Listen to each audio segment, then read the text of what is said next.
menguasai alam semesta. Wa bihi lan kelawan Allah nasta'inu nyuwun pitulung sapa kita ala umuri dunya ing atase pira-pira urusan donya waddini lan agama.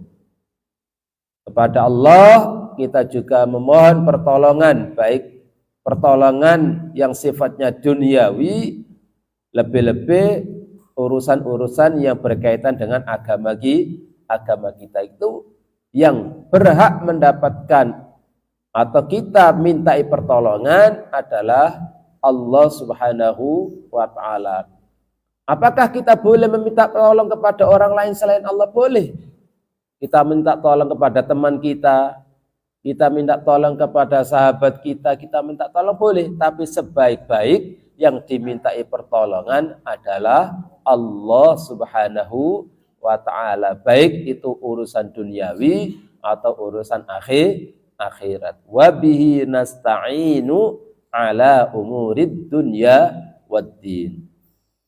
Wa sallalan muga-muga paring tambahi rahmat ta'zim Allah sapa Allah wa sallama lan mugi paring tambahi keselamatan sapa Allah ai alaihi tegese ngatasé ala sayyidina ing ngatasé Gusti kita Muhammadin rupane Nabi Muhammad khatamin nabiyyin kang dadi pungkasane para nabi.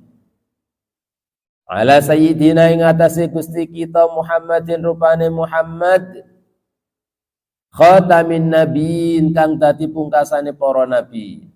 Ketika disebutkan nama Muhammad jangan lupa membaca sholawat. Jadi ketika disebutkan nama Nabi Muhammad sallallahu alaihi wasallam jangan lupa dan disunahkan kita membaca salawat kepada Nabi Muhammad. Wa sallallahu wa sallama ala sayyidina Muhammadin. Allahumma salli wa sallim alaihi. Kon ngantuk dah? Ngantuk. Kalau ngantuk itu biar enggak ngantuk maknani sambil berdiri. Ya ngantuk maknani sambil berdiri biar gak ngantuk. Nggih. Wa sallallahu wa sallama ala sayyidina Muhammadin. Kalau disebutkan nama Muhammad membaca salat wa sallallahu wa sallama ala sayyidina Muhammadin. Kurang keras gak dengar. Wa sallallahu wa sallama ala sayyidina Muhammadin. Allahumma shalli wa sallim alaihi. Gak berdaya ngono. Kayak ngawiti poso ae. Kayak bocah sing MI ki lho, kelas 1 SD sing kayak ngawiti poso. Agak ke sini, Mbak, sebelah sini, Mbak. Jadi biar gak terlalu ke belakang, biar saya gak terlalu ngotot suaranya. Ini sebelah sini, yang depan ini masih kosong, yang sebelah kanan saya ini masih kosong. Ayo maju, jangan di belakang. Ayo maju sini. Ngaji jangan berebut untuk duduk di belakang, ya, berebut untuk duduk di barisan paling depan. Ya. Ngantuk gak apa-apa ya, aja wedi ngantuk. Di depan ngantuk lebih baik daripada di belakang tapi ngantuk juga. Nah, yang di belakang sana yang pengen maju sini ke samping juga tidak apa-apa. Berapa ini? Ada berapa ini? 1, 2, 3, 4, 5. Sini tuh satu baris 2 sop itu 10, berarti 10, 20, 30, 40, 50. Ada sekitar 70-an ini. Ada. Oke, maknani semuanya.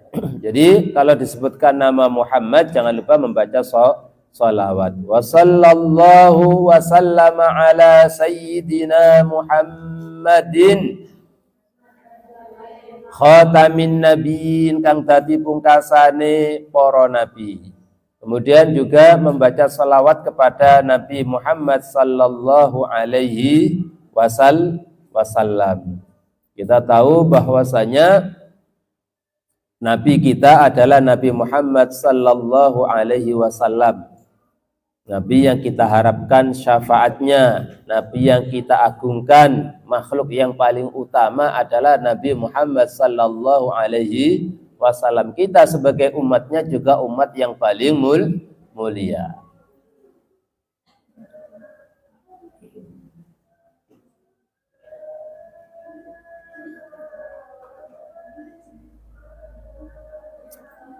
Maksud khatamin nabiin di sini adalah tidak ada nabi lain setelah Nabi Muhammad sallallahu alaihi wasallam. Jadi penutup para nabi, nabi paling akhir, rasul paling akhir, tidak ada dan tidak boleh ada nabi setelah Nabi Muhammad sallallahu alaihi wasallam. Makanya dihukumi keluar dari Islam ketika ada orang yang mengaku atau membenarkan kenabian orang lain setelah Nabi Muhammad sallallahu alaihi wasallam, seperti Mirza Ghulam Ahmad dari India mengaku menjadi nabi. Nah, itu juga tidak boleh. Pengikutnya juga sama, yang mengaku menjadi nabi atau yang membenarkan orang yang mengaku menjadi nabi, ini sama-sama telah keluar dari Islam karena secara tidak langsung telah mendustakan Al-Qur'an, mendustakan apa yang disabdakan oleh Rasulullah sallallahu alaihi wasallam. Makanya tidak boleh, ya, Ahmadiyah itu bukan bagian dari orang Islam. Kalau mereka membenarkan Mirza Ghulam Ahmad itu sebagai seorang nabi, ya, maka mereka bukan bagian dari orang Islam. Paham? Karena Nabi Muhammad adalah nabi yang terakhir, dan orang yang mengaku menjadi nabi baik saat ada Nabi Muhammad atau setelah meninggalnya Nabi Muhammad. Begitu pula orang yang membenarkan kenabian seseorang setelah Nabi Muhammad, maka dia telah keluar dari Islam. Dia bukan bagian dari orang yang mukmin atau Islam.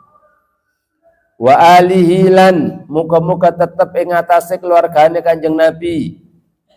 Wa sahbihi lan sahabate Kanjeng Nabi ajmaina hale sekabehane.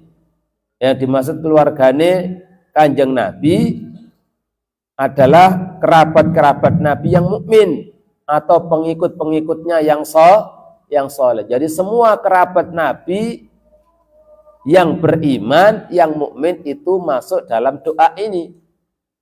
Begitu juga orang-orang yang soleh, yang ngikuti atau umatnya Nabi Muhammad, orang-orang yang soleh itu juga masuk dalam keluarga Nabi. Makanya masuk dalam doa ini. Setiap kali ada orang yang mendoakan wa sallallahu wa sallama ala sayyidina Muhammadin wa alihi dan keluarganya Nabi, maka kalian kalau memang soleh dan solihah juga masuk dalam doa tersebut. Didoakan orang-orang mukmin sedunia. Itu kalau menjadi orang mukmin yang soleh. Untuk keluarga Nabi, kerabat Nabi yang tidak mukmin, Abu Lahab, Abu Jahal tidak masuk dalam doa ini, tidak kita doakan, juga tidak didoakan oleh orang-orang mukmin. Biasanya kan kalau baca salawat, Allahumma sholli ala sayyidina Muhammad wa ala alihi wa sahbihi wa sallim. Iya kan? Baca salawat kepada Nabi Muhammad juga kepada apa? Kepada keluarganya. Lah yang dimaksud keluarga Nabi adalah kerabat-kerabatnya yang beriman dan juga orang-orang apa? Pengikut-pengikutnya yang soleh. Makanya tadi dikatakan orang yang membenarkan kenabian Nabi Muhammad setelah Nabi Muhammad ini tidak lagi bagian dari orang-orang Islam. Karena apa? Karena sudah dijelaskan di dalam Al-Quran. Allah Subhanahu wa taala berfirman, "Maka Muhammadun aba ahadin min rijalikum walakin Rasulullahi wa khataman nabiyyin." Nah, maka ketika ada orang yang membenarkan kenabian orang lain atau mengaku menjadi nabi setelah Nabi Muhammad, maka secara tidak langsung berarti dia telah mendustakan firman Allah Subhanahu wa taala tersebut. Wasabilan sahabate Kanjeng Nabi atau sahabate Muhammad. Siapa sih sahabat? Sahabatnya Nabi adalah orang-orang yang pernah berjumpa langsung dengan Nabi Shallallahu Alaihi Wasallam disertai iman kepada Nabi Muhammad dan meninggal dalam keadaan beriman. Jadi yang namanya sahabatnya Nabi adalah semua orang yang pernah berjumpa langsung dengan Nabi Muhammad dan beriman.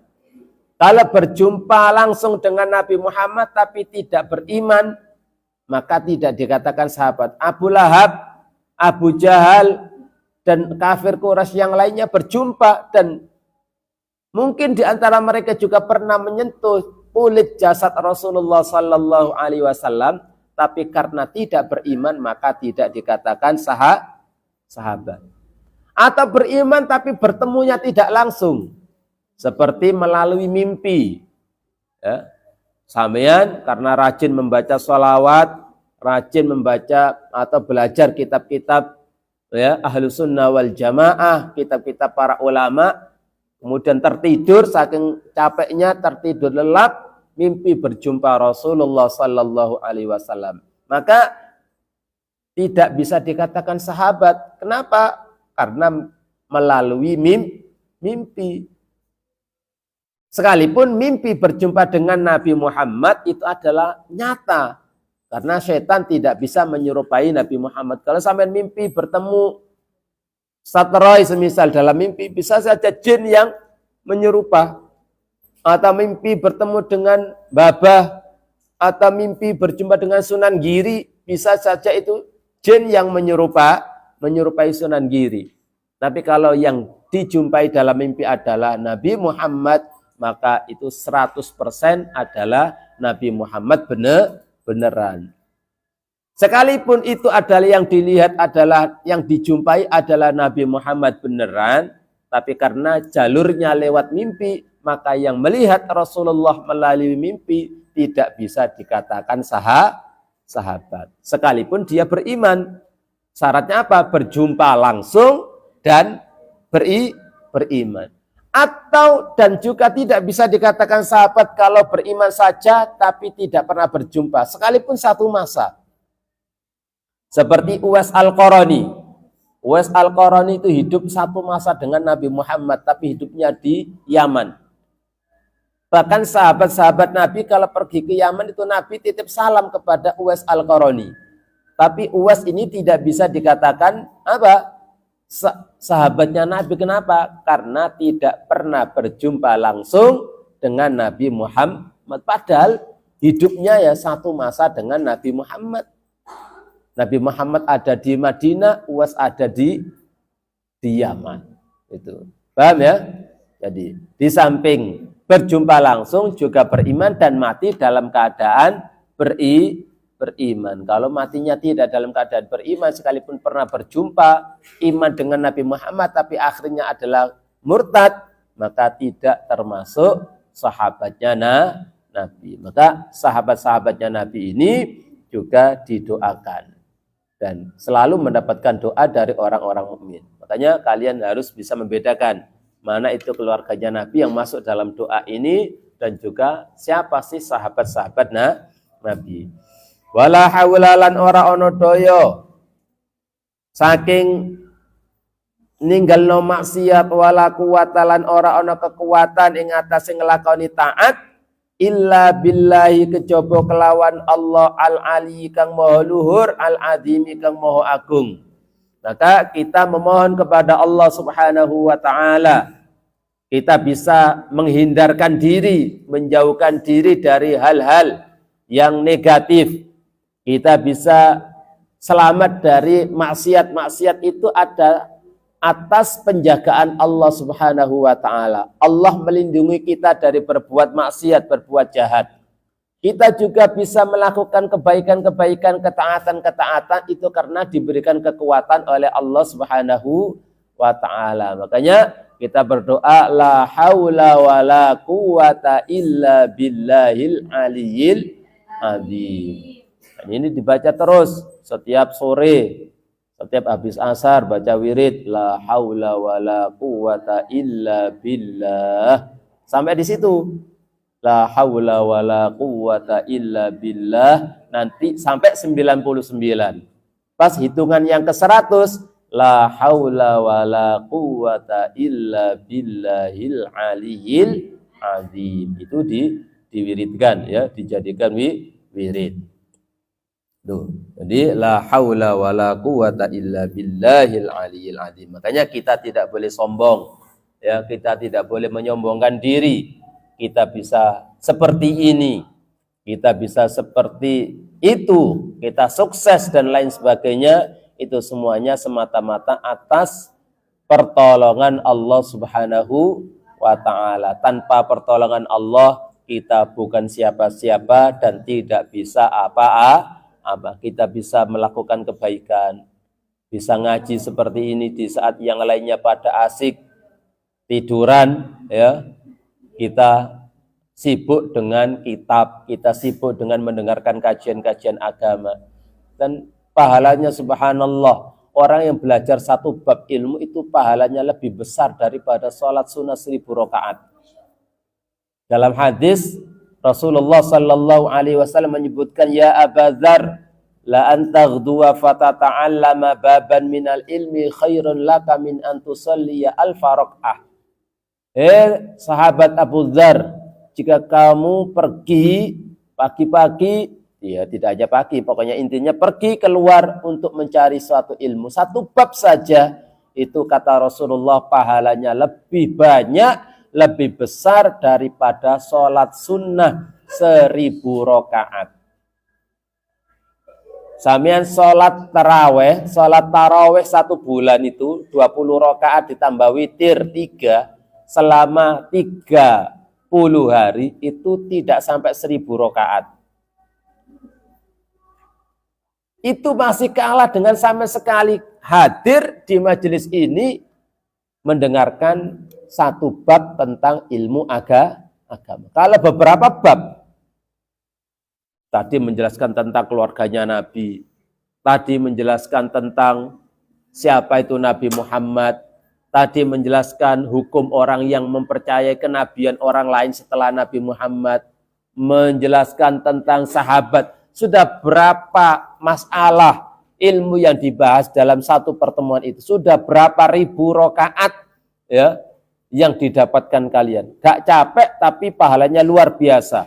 Itulah istimewanya belajar ilmu agama. Pahalanya jauh lebih besar daripada ibadah-ibadah sunnah yang lainnya. Makanya jangan datang terlambat.